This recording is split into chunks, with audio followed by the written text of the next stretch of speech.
Hello and welcome to Parliament House in Canberra. Tonight's question time recording comes from the House of Representatives. Questions? Are there any questions? The Honourable Leader of the Opposition. Thanks, Mr Speaker. My questions to the Minister for Industry, who is responsible for the nuclear industry. Given that the Minister currently has portfolio responsibility for the nuclear industry, I ask him again, will the government rule out imposing nuclear reactors on communities right around Australia by overriding state and territory planning controls? The Honourable Minister for Industry, Tourism and Resources. Well, thanks, Mr Speaker, and can I correct the Leader of the Opposition, who's already made his first mistake of question time. I share nuclear energy with the Minister for Education and Science, and we work very closely together on this, of course, with the Prime Minister and the rest of the Cabinet. Mr Speaker, we're not going to play the Leader of the Opposition's little game on this. What we want first is a debate based on facts, not fear. We want people to be given the opportunity to discuss this matter in a bipartisan environment. The Honourable Member for Barker.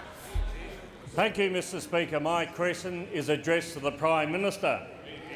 Would the Prime Minister update the House on progress of the government's National Water Initiative? How will this help the Australian environment consistent with the prosperity in regional communities? Is there an alternate approach, and what is the government's response? The Honourable the Prime Minister. Well, Mr Speaker, I thank the member for Barker for his question. I know how he and all other South Australian members, particularly on this side of the House, care about the health of the Murray-Darling Basin. He will recall the agreement that was reached between me and the Premiers and Chief Minister of 4 of the jurisdictions last Friday, and I'm very hopeful that the Victorian government will see the interests of the people of Victoria as being served by Victoria also joining in the historic commitment by the Commonwealth of an extra $10 billion to secure the health for decades into the future of the Murray-Darling Basin. And the plan that I put forward on behalf of the government and supported by New South Wales, Queensland, South Australia and the ACT is a balanced plan that tackles the fundamental problems of water security, Mr Speaker. It is not a knee-jerk reaction to the problem of water security. It is not an ill-thought-through response to the water crisis that Australia faces. Rather, it is a carefully thought-through, well-crafted proposal that addresses both the seepage and wastage of water in the irrigation system and also the need to tackle the problem of over-allocation. He asked me whether there are any alternative proposals. Well, I saw an alternative proposal this morning, Mr Speaker, emanating from the current National Secretary of the Australian Workers' Union, President of the Victorian branch of the ALP, and endorsed Labor candidate for Maribyrnong, and a man often touted as a future leader of the Federal Parliamentary Labor Party. I'm referring to Mr Bill Shorten, who yesterday called for cotton and rice growers to be forced out of business and their water-intensive crops replaced by less thirsty options such as hemp, Mr Speaker. Now, can I say that what Bill Shorten has done, he's now adding the workers in the rice and cotton industries to the workers in the uranium industry and the coal industry on the Labor Party hit list in relation to knee-jerk responses, Mr Speaker. I mean, it's not enough for the member for Kingsford Smith to go around saying that there can't be an unlimited expansion of the uranium industry. It's not enough for the member for Kingsford Smith to be evasive when it comes to the future of the coal industry, but now we have Bill Shorten, who's coming to Canberra, Mr Speaker. He's got Labor pre-selection for a seat the Labor Party has now held for decades. He's often touted as a future leader of the Labor Party. And you know, the fascinating thing is that he's the secretary of the union whose members would lose their jobs if the rice and cotton industries were put out of business. Now, Mr Speaker, let me make it very, very clear that this country needs balanced agriculture. It needs a balance in water security policies. It also needs balanced agriculture, and that means that you've got to have perennial crops like horticulture, and you've got to have annual crops like rice and cotton, Mr Speaker. And this idea that you get rid of one of them in the name of saving water is ludicrous. What you do to save water is to introduce proper pricing policies, is to introduce a proper trading system, as postulated by the National Water Initiative, to invest $6 billion in piping and lining the irrigation systems of Australia, and to allocate $3 billion to deal with the problem of over-allocation where necessary by structural adjustment. Bill Shorten is a menace to the job security of workers in the rice and cotton industry, Mr Speaker, just as the Australian Greens should remember and yesterday's those warning. who would cuddle up to them in the Australian Labor Party are a menace to the job security of people in the uranium and the coal industries of Australia.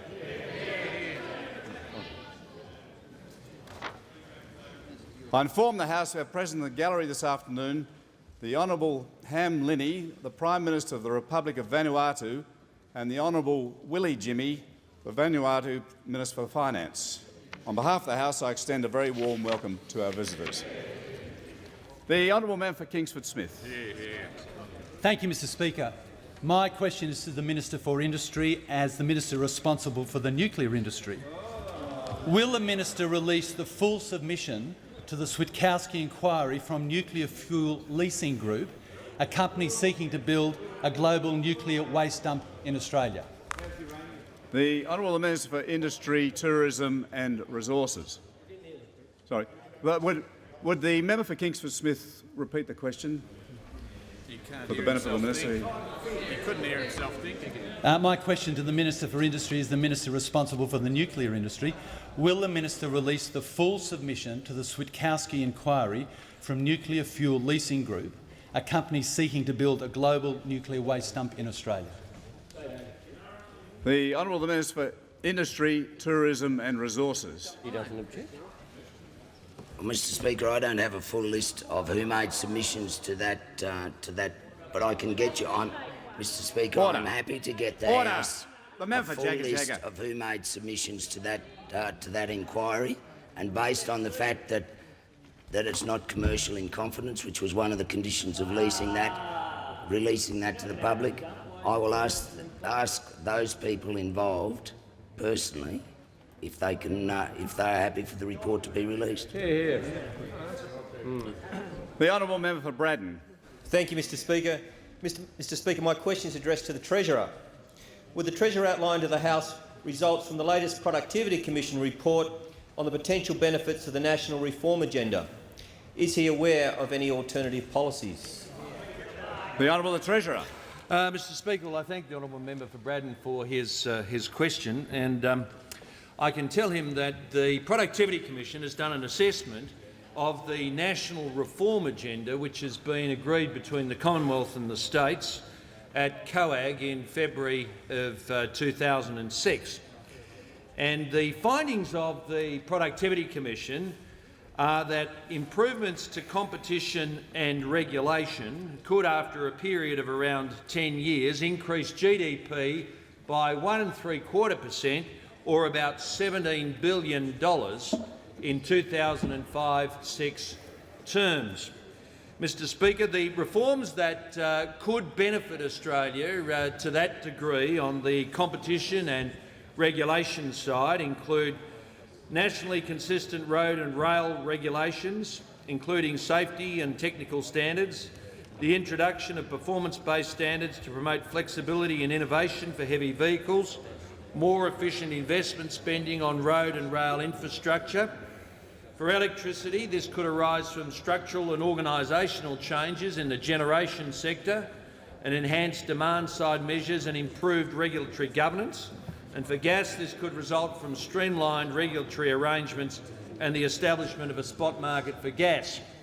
Similarly, Mr Speaker, the Productivity Commission found that reforms on the human capital stream could, after a period of around 25 years, raise output by about 9%.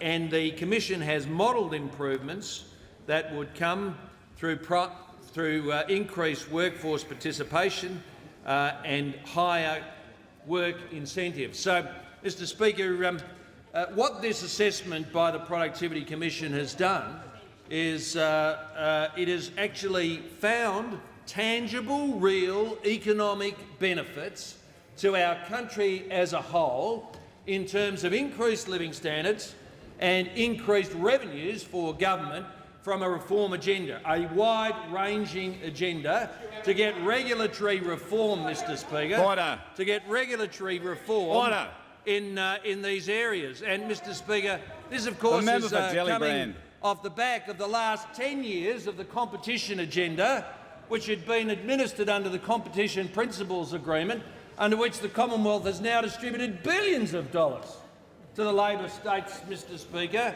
according to their progress in relation to reform. And as the person who administered the competition agreement, I can say it was hard work getting those states to the barrier, Mr Speaker. The member for Hunter. But the gains are worth it. And this finding by the Productivity Commission finds that the government's next agenda, over the years to come, in competition, regulation and human capital have the capacity to drive the economy forward. That's why the Commonwealth is working on them, and they are the gains to be taken from it. The Honourable Leader of the Opposition. Thanks, Mr Speaker. My question again is to the Industry Minister.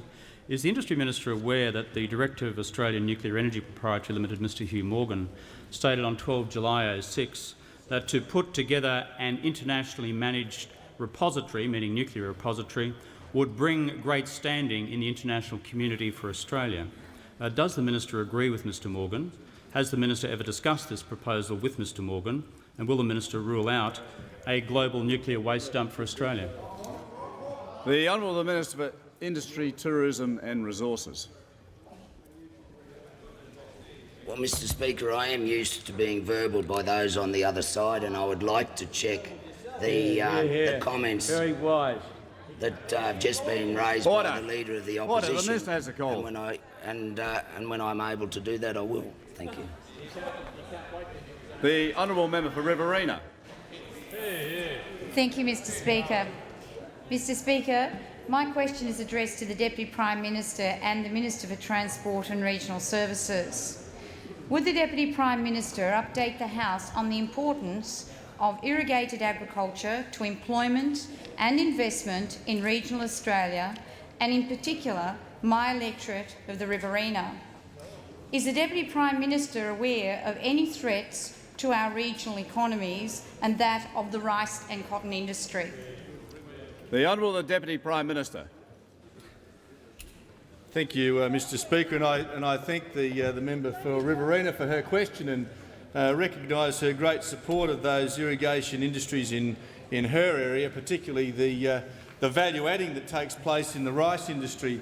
Mr Speaker, the irrigation sector of agriculture in Australia employs around 171,000 people, and it's not just the farmers and their families on those farms in those irrigation areas, it's also the farm labourers, but just as importantly, the workers in the processing plants in those industries that are value-adding industries in regional Australia. They include the jobs of the workers in the cotton gins, in the rice mills, in the sugar mills, also irrigated agriculture across Australia. And we think that those people working in those industries do a fantastic job, and they have a great value not just to the Australian economy, but particularly to regional economies across Australia. But it's become clear, Mr Speaker, that there are other people in the community who don't value those jobs. And those 171,000 workers throughout those industries we don't think are valued by the Australian Workers' Union or the National Secretary of the Australian Workers' Union, or indeed the Australian Labor Party, as well as the union movement. Mr Speaker, we saw comments this morning from the endorsed candidate from Maribyrnong, who also is the Victorian Labor Party President, and the National Secretary of the AWU, who actually represents a lot of those workers that work in those rice mills, in the sugar mills, in the cotton gins, Mr Speaker. And he said, and it was quoted in the paper this morning, union leader and Labor recruit Bill Shorten called yesterday for cotton and rice growers to be forced out of business and their water-intensive crops replaced by less thirsty options such as hemp. Now you'd think that the head of the AWU and someone aspiring to be a minister in this place would take an interest in the sustainability of the jobs in those mills.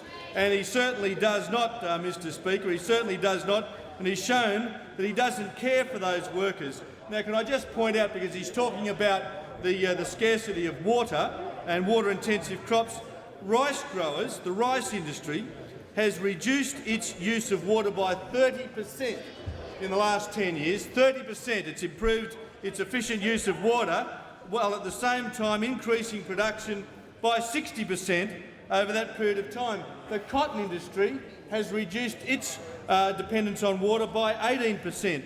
Now, they're the sorts of things that you do to sustain an industry, like our government's National Water Plan, rather than harebrained ideas like that from Mr Shorten that is going to put thousands of people out of work, and not just thousands of people, but thousands of his union's members out of work. Now, Mr Speaker, he went on to say, and this is a quote of Mr Shorten's in the article in The Australian, he said, and I quote, "The world wouldn't end if instead of growing cotton, we started growing hemp." Well, Mr Speaker, the world mightn't end, but the world might end for the workers in the rice mills, for the workers in the cotton gins, for the workers in the coal mines, just like the workers in the forestry industry if Labor had have got in at the last election. So the one word of advice we can give to the workers in those industries is don't get between the Labor Party and Green preferences, because you'll lose your job. The honourable member for Richmond. Thank you, Mr Speaker. My question is to the Minister for the Environment and Water Resources. If the minister won't have a nuclear reactor in his electorate, how do you expect others to have one in theirs? The honourable Minister for Environment, Order. The Minister for Environment and Water Resources. Mr Speaker, I have no intention of being as foolish as the member for Richmond. I was asked where I would nominate a nuclear reactor to be in my electorate. The smallest electorate in Australia, 25 square kilometres. It would be like asking the member for Richmond, where would you put a nuclear reactor in downtown Murwillumbah? Order. The member for Grayndler. It's a stupid question. The member for Richmond. Order. The member for Richmond knows it's a stupid question, and she does herself no disservice asking it.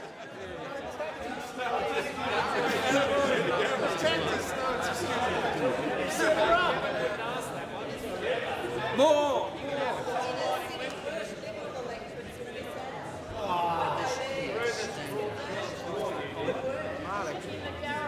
No room. There's no room. Members are holding up their own question time. The honourable member for Canning. Mr Speaker, my question is addressed to the Treasurer. Has the Treasurer been notified of any business interest in nuclear energy? What is the role of business lobbyists in relation to economic policy? The Honourable the Treasurer. Mr Speaker, can I say I've been hearing outside the chamber now for days that I'm going to be asked inside the chamber about what I knew about Mr Walker's company, Australian Nuclear Energy. Chris Bowen promised to ask me on the 27th of February. Peter Garrett promised to ask me. The Treasurer referred to members by their on the 27th of February. The member for Jaga promised to ask me. The member for Grayndler said we will be pursuing these questions both inside and outside the parliament over coming days. Mr Speaker, I'm pleased that the member for Canning finally did what the Labor Party didn't. Because, Mr Speaker, as I've already made public, Mr Ron Walker certainly told me that he was forming a company called Australian nuclear energy. Just as he told the Prime Minister, just as he told the Premier of Victoria, just as he told the Labor Treasurer of Victoria. This was some great scandal, apparently, so scandalous that he told the Labor Party. But, Mr Speaker, Mr Walker is the chairman of the Fairfax companies. He's the chairman of the Commonwealth Games Organising Committee. He chaired major events for both the Labor and the Liberal Party, and he is a very respected businessman. And undoubtedly has every right to notify the government in relation to these matters. It's quite different, Mr Speaker, when somebody is lobbied by a convicted criminal like Brian Burke. Mr Speaker, Brian Burke has been convicted of fraud. Brian Burke has served time for his crimes. And, Mr Speaker, Brian Burke's reputation was so sullied that the Premier of Western Australia, Premier Gallop, banned any connection between Brian Burke and members of the West Australian government. And indeed, I pay tribute to the member for Perth, who yesterday said that he had not had a conversation with Brian Burke for a decade and a half. He said this, quote, "If only more people in Western Australia had followed that example. I don't believe that the activities and actions of Brian Burke, which have been exposed in the Corruption Commission established by a state Labor government, deserve anything other than complete and absolute condemnation." And we pay tribute to the member for Perth for taking that attitude. Mr Speaker, it will come of some considerable concern to members of this House to know that whilst Mr Burke was under a ban and whilst the member for Perth was refusing to deal with him, there was a member of this House who was flying into Western Australia regularly to meet with Mr Burke, and it was the Leader of the Opposition. Mr Speaker, we know that the Leader of the Opposition went to Mr Burke's favourite eatery in West Perth on the 1st of August 2005, Perugino's. Mr Speaker, we've had an explanation from the member for Cowan that the way this came about is that the Leader of the Opposition was staying with the member for Cowan. He had nothing to do that night, so the member for Cowan said, "Why don't we go down to Perugino's?" And guess who was there? Mr Brian Burke. It reminded me of that scene in Muriel's Wedding when the mistress of Bill Hunter walks into the Chinese restaurant and Bill Hunter says, "Deirdre Chambers, what a coincidence!" Brian Burke, what a coincidence, down here at Perugino's on the 1st of August 2005. I didn't know you were going to be here, Brian, and while I'm here I'll make a speech on China, because that's apparently what he did. He made a speech on China down in Perugino's restaurant. Now, Mr Speaker, it wasn't that he was just down in Perugino's with Brian Burke on the 1st of August 2005, whilst Burke was under a ban from Premier Gallop. It was that he happened to be in Western Australia in May for breakfast with Brian Burke. Brian Burke, what a coincidence! He's down at my breakfast place. And, Mr Speaker, in November of 2005, he happens to see him at lunch. Brian Burke at lunch. What a coincidence. Mr Speaker, 3 occasions in 2005, whilst a convicted criminal is under a ban from the Western Australian government, the Leader of the Opposition flies into Perth to have breakfast, lunch and dinner with Mr Brian Burke. Now, Mr Speaker, can I say this? Those who understand politics in this House will say it was no coincidence in 2005 when the Leader of the Opposition was looking for numbers for his leadership bid that he happened to be going regularly to Western Australia and meeting with Mr Brian Burke. Let me make another observation. Mr Brian Burke never does something for nothing, Mr Speaker. Mr Brian Burke has now been fingered by the Crime Commission in Western Australia, and 3 ministers have lost their jobs because of their contacts with him. Mr Speaker, because anyone who deals with Mr Brian Burke is morally and politically compromised.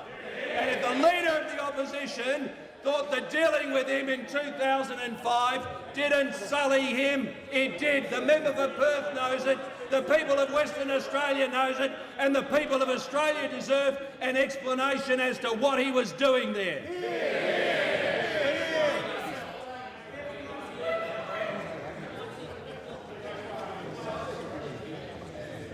The order. The Honourable Manager of Opposition Business. My question is to the Prime Minister. Order. Order. The member has the call. Can the Prime Minister provide the House with full details of contact between members of his government and former Liberal Senator Noel Crichton-Browne? The Honourable Prime Minister. Yes, yes. And they give up. Mr Speaker, thank you. My contact with Senator Noel Crichton-Browne reached its climax 12 years ago, when as opposition leader I secured his removal from the Liberal Party Senate ticket in Western Australia. Has the Prime Minister completed his answer? Yes. The Prime Minister has completed his answer. The Manager of Opposition Business. About contact between members of his government. He's asked his question and the Prime Minister has given an answer.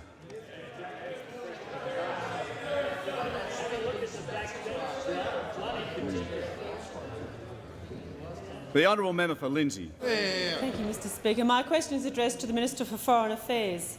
Would the Minister update the House on any plans to advance regional cooperation against terrorism, and is the Minister aware of any alternative policies? Good question. The Honourable Minister for Foreign Affairs. Mr Speaker, I thank the honourable member for the question and the interest that members shown. Mr Speaker, it won't be any surprise to members of this House that this government takes a very strong stand against terrorism all over the world, because this is not just a local problem or a regional problem, this is a global problem.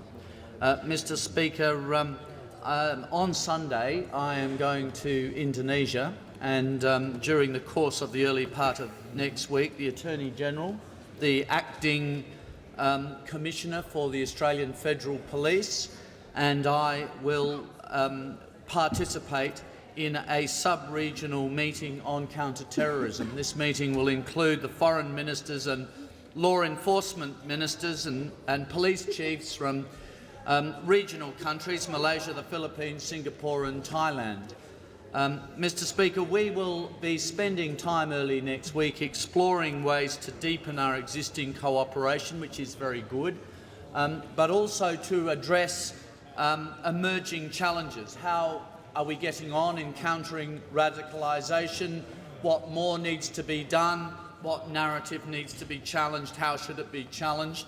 We'll also be looking at how we could more effectively respond in the event of mass casualty attacks, and we'll be looking at law enforcement cooperation and legal frameworks.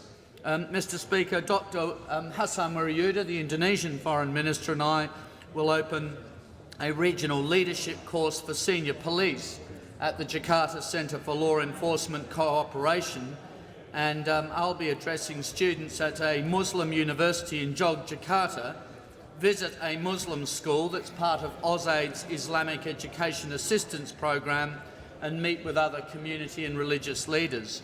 Mr Speaker, let me say this about counter-terrorism in Southeast Asia. I think governments like the Indonesian government, I particularly mention them, Malaysia, Singapore, also more recently the Philippines, have been making real progress in their counter-terrorist activities. And very importantly, and very noteworthy, there has been a decline in public support for terrorism and extremism in Indonesia. And it is important in the war against terrorism to understand that, and I don't think many people in Australia do. The last 2 years have been good years, not perfect years, but they have been good years in Southeast Asia in terms of counter-terrorism. There's a long way to go. There is still, day by day, the risk of terrorist attacks. There's no question of that. But nevertheless, real progress has been made, and I think next week our government will be able to take this matter further forward and with greater success. The honourable member asked me about a different approach. I think the Labor Party does have a very different approach. For a start, the Labor Party does not recognise that terrorism is a global problem.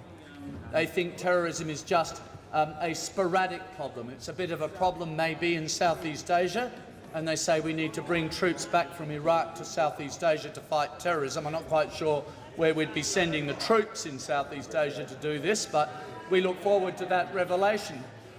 They think it's very important to fight terrorism in Afghanistan, but we should let the terrorists win in Iraq. It's important to let the terrorists win in Iraq and lose in Afghanistan and presumably lose in Southeast Asia. Mr. Speaker, it is completely incomprehensible. It is completely incomprehensible, and the most incomprehensible part of this is that the Labor Party never answers the question, because in their hearts, in his heart, the Leader of the Opposition knows the answer, that victory for terrorists in Iraq will be a massive boost for terrorism around the world, including in Southeast Asia. This is not a regional movement. This is a global movement. This is a global movement. And, Mr. Speaker, whether it's popular or whether it's unpopular, political leaders in this country owe it to this country to make sure that we do our absolute best for this country's security. And nobody could ever say that this government is anything but very strong and very determined on national security.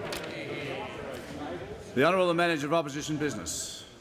Thanks, Mr. Speaker. My question is again to the Prime Minister. Is the Prime Minister aware that the West Australian CCC inquiry was told on 21 February of this year that former Liberal Senator Noel Crichton-Browne continues to exert influence on the internal operations of the Western Australian Liberal Party at the highest levels? Can the Prime Minister provide the House with full details of contact between members of his government and former Liberal Senator Noel Crichton-Browne in the period since Mr Crichton-Browne's removal from the Liberal Senate ticket? The Honourable the Prime Minister. Speaker, a couple of Order. observations. The Minister of Foreign Affairs. I was not aware that Noel Crichton-Browne had been sent to jail, and maybe something has escaped me. But Mr. Speaker, Mr. Speaker, I'm not aware that he's been sent to jail for fraud. As to a contact between him and people on our side of the House, if you want to ask other ministers, you can go ahead and do so. But if speaking for myself, Mr. Speaker, tomorrow being the 11th anniversary of the defeat of the Keating Labor government, Mr. Speaker, I well remember the year that led up to that, and I consumed inside my own party the first couple of months of that year in making sure that Noel Crichton-Browne was not on the Liberal Party Senate ticket for the election that brought my government to power, Mr. Speaker. And that involved taking him on. That involved going to Western Australia, not to consort with a convicted criminal, Mr. Speaker. It meant going to Western Australia to make certain that my party's Senate ticket did not have on it somebody who I regarded as unsuitable. And I was willing to do that as opposition leader because I regarded it as my obligation as the leader of the party. It involved some difficult confrontations with some people in the party, Mr. Speaker. I've never regarded that man's influence in the Western Australian division of my party as being anything other than rather negative, Mr. Speaker. But let us understand what this is all about. This is all about a double standard in the Australian Labor Party. I am meant to justify and explain to the last detail a telephone conversation I had in the course of my duty as Prime Minister of Australia with a very reputable businessman. Ron Walker's never been convicted of fraud. Hugh Morgan's never been convicted of fraud. Robert Champion de Crespigny's never been convicted of fraud. The three of them represent exemplars of ethics and good behaviour in the Australian business community. Hugh Morgan is a member of the board of the Reserve Bank. Robert Champion of the Cretney is an advisor to the South Australian Labor government. Ron Walker is proudly a former honorary federal treasurer of the Liberal Party, and he's now the chairman of the Fairfax Company. But, Mr Speaker, what this is all about is a double standard. I'm meant to explain every detail of that. The Treasurer is meant to explain every detail of that. But the Leader of the Opposition thinks he can skate by with some kind of generalised answer at a news conference in relation to his contact with Brian Burke, when anybody who has any understanding of Australian politics would suspect that what the Leader of the Opposition was about was touting for preferment and favour from a man of influence in the Labor Party in Western Australia, Mr Speaker. That's what we're on about. And let me say to the member for Grayndler, he can question me as often as he likes about the former senator from Western Australia, and I'll be very happy to go on answering in the vein that I have in the last two answers. Order.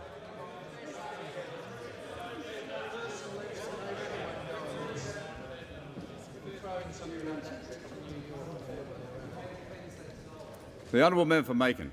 Thank you, Mr Speaker. My question is addressed to the Minister for Health and Ageing. Would the Minister inform the House what the government has done to improve the position of nurses in Australia? Are there any alternative policies, and what is the government's response? The Honourable Minister for Health and Ageing.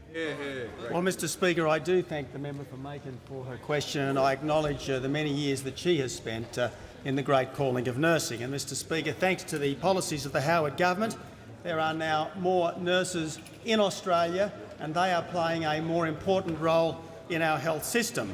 According to the Australian Institute of Health and Welfare, there were just under 250,000 nurses in nursing in 2004, and that was an 11% increase since 1999. Since 2005, Mr Speaker, the Howard government has announced a further 3,000 nursing training places. Since 2001, the government has committed some $234 million to improving the position of nurses in general practice. Thanks to the government's policies, there are now at least 5,000 nurses working in general practice, and, Mr Speaker, those nurses are now supported by Medicare rebates, and this is the first time that this has happened under any Australian government. But, Mr Speaker, one thing the Howard government does not intend to do is to create a Commonwealth position of Chief Nursing Officer. And, Mr Speaker, didn't our failure to do this get the opposition very excited? Mr Speaker, last year the Deputy Leader of the Opposition said, and I quote, "At the most recent Nursing Leadership Conference in Sydney, Minister Abbott refused to appoint a chief nurse." It seems the Minister for Health is happy to talk about the role of nurses when it suits him, but has failed to take the profession of nursing seriously. A month later she said, "A Labor government will appoint a chief nursing officer to ensure Australian nurses have a voice in the federal government." So it couldn't be clearer. It couldn't be clearer. Labor will appoint a chief nurse. But hang on a minute. Hang on a minute, Mr Speaker. 2 years into his time as the de facto Premier of Queensland, the Leader of the Opposition sacked the Chief Nurse of Queensland, Mr Speaker. You know, Dr Death killed the Chief Nurse of Queensland. Order. I'm quoting. The Minister will withdraw that reference. I'm happy to assist the House by withdrawing. Mr Speaker, this is what the Leader of the Opposition's Health Minister in the Rudd Queensland Christian Socialist Labor government told Parliament in 1991. "I can confirm that under the restructured Department of Health, the position of Chief Nursing Officer for Queensland will disappear." Well, Mr Speaker, the members opposite, they think that the Commonwealth government, which doesn't employ nurses, must have a chief nurse, but the Queensland government, which employs tens of thousands of nurses, must not have a chief nursing officer. And what's now clear, Mr Speaker, is that members opposite, the Labor Party actually has four. They actually have four health policies. Their first policy is to have a single funder for health, if you believe the Deputy Leader. Their second policy is not to have a single funder for health, if you believe the Shadow Minister for Federalism. Their third policy is to have a chief nurse, if you believe the Deputy Leader, and their fourth policy is not to have a chief nurse, if you believe the Leader of the Opposition when he was the de facto Premier of Queensland, Mr Speaker. He's a real piece of work, this bloke. He's a real piece of work, this bloke. He's not a socialist, but he is a Christian socialist. He attacks Howard's Brutopia, but he's happy to have Brian Burke as his West Australian numbers man, Mr Speaker. He's a disciple of Dietrich Bonhoeffer when he's seeking Christian votes, but he's the associate of Brian Burke when he wants support Order. The Minister will bring his answer to a conclusion. He's the associate of Brian Burke when he wants support in caucus. I think the people of Australia are starting to get a sense of this bloke. They're starting to get a sense of this bloke. They understand deep down he's a phony. He's a phony, Mr Speaker.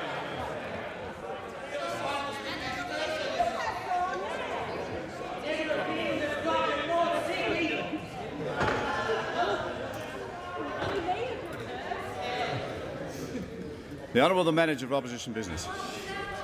Thanks, Mr Speaker. My question is again to the Prime Minister. Can the Prime Minister confirm that the exclusive brethren directly supported his re-election in the seat of Bennelong at the last federal election? Order. The Treasurer. The member for Grayndall will start his question again. Thanks, Mr Speaker. My question is to the Prime Minister. Can the Prime Minister confirm that the exclusive brethren directly supported his re-election in the seat of Bennelong at the last federal election? Can the Prime Minister confirm this support included an extensive letterboxing campaign and attacks on other candidates at public meetings? The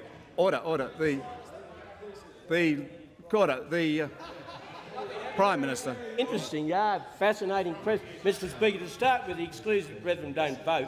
I mean, that is the first thing I make. The second thing, if they letterboxing my favour, good on them, Mr Speaker. They show great taste. And let me also make it clear, Mr. The member Speaker, for Grayndall has asked his question.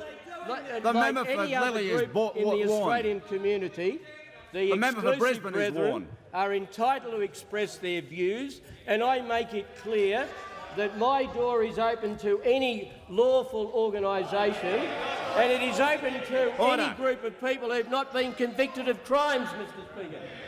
I mean, let's take it back to where the Treasurer put it. What we're talking about is the behaviour of the Leader of the Opposition supping with somebody who was under a ban by Dr Jeff Gallop and had been convicted of a crime. To my knowledge, as a group, the exclusive brethren have not been committed of a crime. Individuals may have, like individual people who are members of a church may have been, or individual atheists may have been, Mr Speaker. But as a group, they are a lawful organisation. And if the member for Grayndall thinks that by this line of questioning he's going to intimidate me out of beating lawful organisation, he is wrong. And I encourage all the Burke people Fowler is warned. along, whatever their faith or no faith may be, to vote Liberal.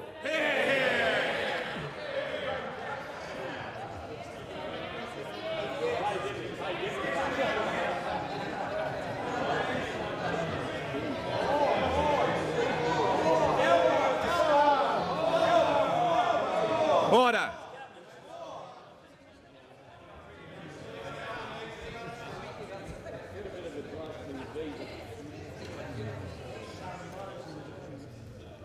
The honourable member for Page.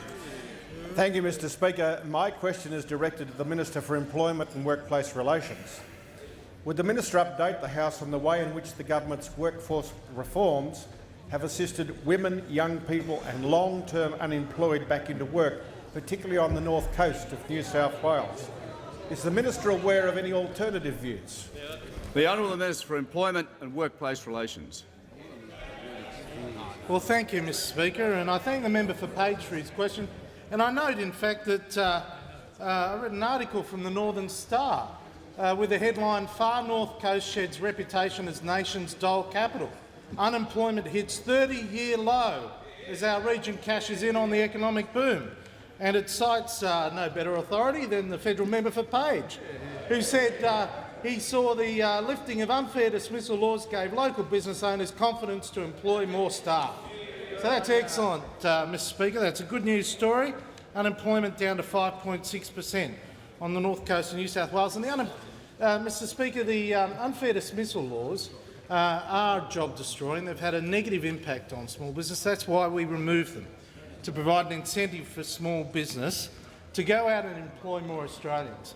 And Mr Speaker, I was asked about alternative policies, and I note that the Labor Party has, to the best of my knowledge, 7 different policies on unfair dismissal laws in the last 7 months.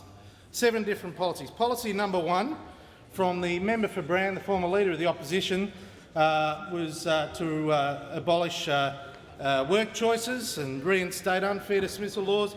Policy number 2 was a transcript of the Deputy Leader of the Opposition on the ABC Insiders program, where she suggested they'd change the thresholds.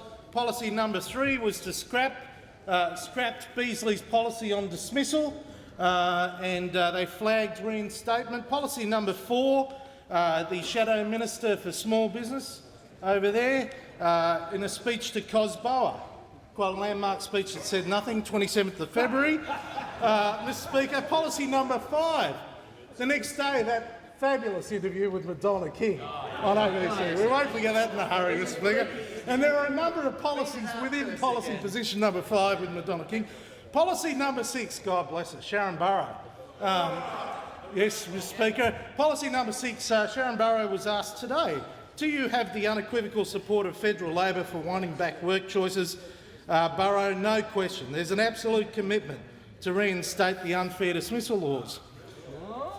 Mr Speaker, it goes further. Today there was an article in The Australian, and this is the next policy. By Kevin Ryan. By Sid Marris. The article says, Labor is debating internally how it can minimise a backlash from small business over its plan to wind back their exemption from unfair dismissal laws. Some in the Labor movement listen to this, some in the Labor movement are considering a special mediator who could go to a workplace to resolve a dispute. I thought, what sort of mediator? Well, Brian Burke, Mark Latham, there'll be a whole range of them, Speaker. Order. And I was reminded of the article in the West Australian about a fellow by the name of Joe McDonald. And it says, Unionist Joe McDonald has vowed to continue breaking the law by trespassing on Perth building sites to conduct union business after police were called to remove him from a site yesterday when he refused about 24 requests to leave. It goes on to say the Assistant Secretary of the CFMEU conceded it was the 4th time in the past fortnight that police had been called to a building site to remove him, but on 2 occasions he left before they arrived. It is illegal for Mr McDonald to enter building sites after losing both his state and federal right of entry permits for behaviour, including bullying and harassment. I think this is a perfect sort of mediator that Sharon Burrow might have been considering, Mr Speaker, but the controversial unionist, it gets better, the controversial unionist admitted for the first time yesterday that the law would not stop him entering building sites. So no wonder Sharon Burrow wants to change the law. She wants to bring mediators like Joe McDonald into the workplace. And this is policy number 7. 7 policies in 7 months. Mr Speaker, they're not only walking both sides of the street when it comes to unfair dismissal laws, they're stuck on a Canberra roundabout and they can't get off. When is the Labor Party going to come up with a policy? Because at this stage, the only policy that Australian business can understand is the ACTU's policy, where they're going to have trade unionists going back into every workplace, where they're going to reintroduce the job-destroying unfair dismissal laws, and they're going to leave small business and Australian workers behind. The Honourable Order. The Honourable the Manager of Opposition Business. My question is again to the Prime Minister. Can the Prime Minister confirm reports in The Age on the 10th of February that the exposure of his links with the exclusive brethren has caused his office to ban contact between Liberal MPs and the exclusive brethren ahead of the next campaign. Are these reports accurate? The Honourable Prime Minister. PM, back to the mic. The Honourable Prime Minister. I'm sorry, the answer to the honourable gentleman's question is no.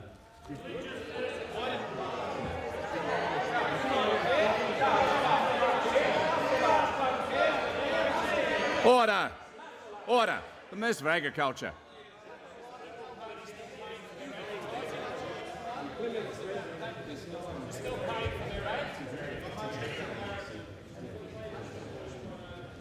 The Honourable Chief Government Whip. Thank you, Mr Speaker. My question is addressed to the Minister for Education, Science and Training. Would the Minister inform the House how the government is working towards greater consistency in Australian schools? Is she aware of any alternative views, and what is the government's response? The Honourable Minister for Education, Science and Training. Thank you, Mr Speaker, and I thank the member for Macquarie for his question, and I note his deep interest in developing education policy for this nation. Mr Speaker, earlier this month, the Australian government put on the agenda of the next Education Ministers' meeting in April a proposal for greater national consistency in curriculum.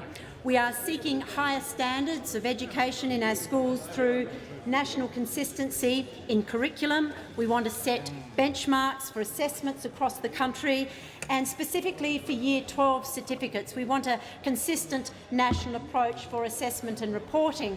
And Mr Speaker, we see this as a national priority. Wherever a student lives, they should have access to high-quality education, high-quality curriculum, and we want it to represent world's best practice, have Australia's national curriculum benchmarked internationally. And we don't want students, or indeed teachers, to be disadvantaged as they move between states. Now, Mr Speaker, I'm asked about any alternative policies or views.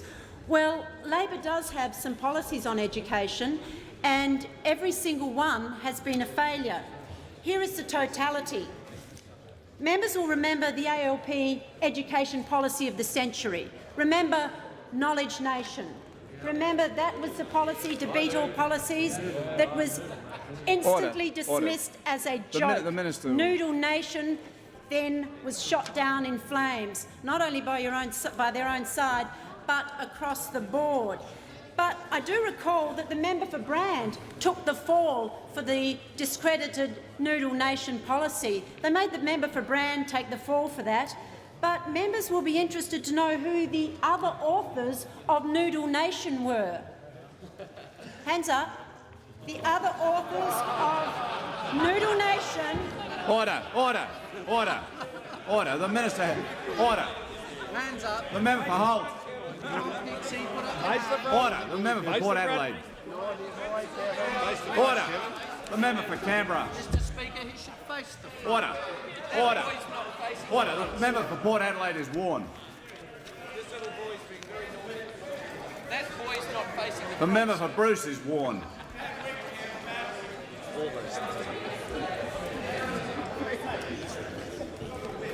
The Minister has the call. Mr Speaker, members would be interested to know that while the member for Brand took the fall on Noodle Nation, there were two other authors of Noodle Nation that haven't yet revealed themselves.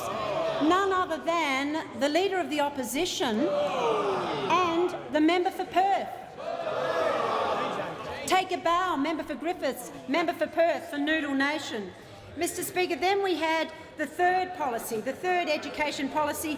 This was Mark Latham's schools hit list. Members will recall that the Labor Party wanted to rip the heart out of Catholic and independent schools. Their crime? They were private schools. And this was discredited because of the ugly politics of envy, the schools hit list of Mark Latham. Order. The Minister resume her seat.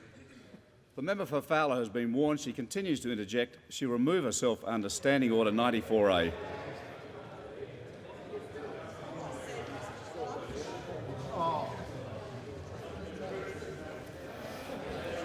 The Minister. So we have the discredited Mark Latham schools hit list policy. But this year, where does Labor get its policy inspiration from? The member for Cornwall. None other The member for Cornwall is warned.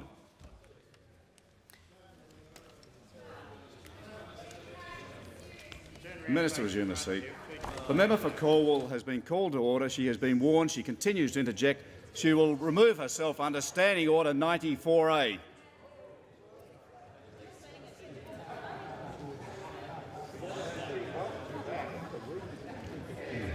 The Minister.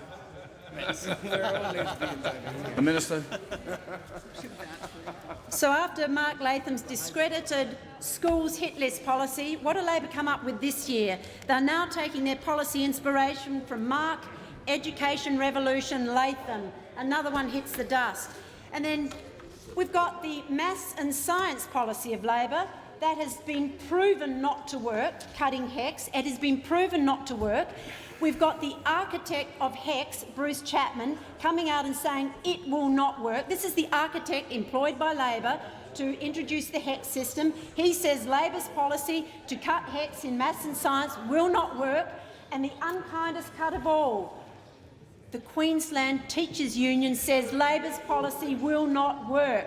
So even their own side says it won't work. Mr. Speaker. Order. Order. Order.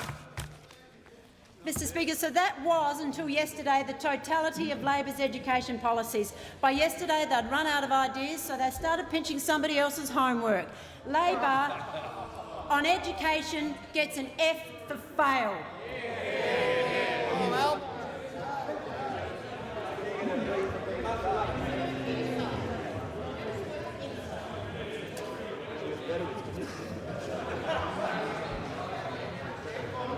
Order.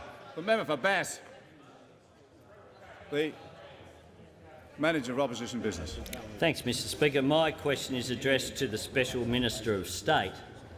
How much money did the exclusive brethren spend on the 2004 election campaign to publish ads such as this in the Adelaide Advertiser, "Keep Howard Prime Minister," and— Order. Order. Order. Members on my right.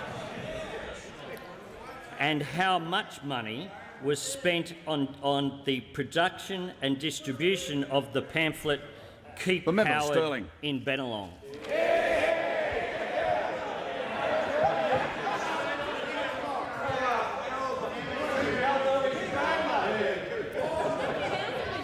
I haven't called the Minister yet. The Honourable Special Minister of State. Thank you, Mr. Speaker. The member for Greenlow can get any information he likes about the expenditure on the 2004, the 2001, 1998, whichever election he likes to choose, from the AEC website, which publishes all the expenditure. That was a recording of yesterday's question time in the House of Representatives. Parliament's taking a break for the next 2 weeks, so we'll be back on Tuesday the 20th of March with question time from the House of Reps. In the meantime, you can see a wrap-up of this week in Parliament in Order in the House at 1:45 on Monday morning. Until then, good night from Parliament House in Canberra.